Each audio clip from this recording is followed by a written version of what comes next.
За үндсэн хуулийн цэцэн гаргасан шийдвэр орон сууцны 8% зогсооход хүргэсэн гэдэг ойлголт нийгэмд бий болсон. За тэгвэл энэ асуудлаар хуульчид өөрсдийн байр суурийг илэрхийлэх хэлэлцүүлгийг зохион байгууллаа. Хууль зүйн үндэсний төв Монголын хуульчдын холбоотой хамтран үндсэн хуулийн цэцэн гаргасан шийдвэр орон сууцны 8% зээлийг зогсоох эргэцэн үр дагавартай байсан уу үгүй юу гэсэн сэдвээр хэлэлцүүлэг өрнүүллээ.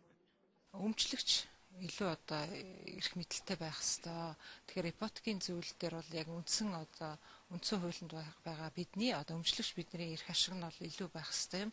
Зээл олгож байгаа банк бол энд талуудын тэгшэрхийн зарчимд алдагдаад банкнд бол илүү боломж олгоод өмчлөгч өөрөө давхар барьцаалгач байдаг юм уу, өмчлөгч өөрөө өмчөө мэдэж бусдад худалдах энэ байдал нь бол алдагдсан байна гэсэн дүгнэлт болохоос 8% зээл олгож байгаа асуудалтай энэ бол өөрөө ямар ч уялдаа холбоо байхгүй.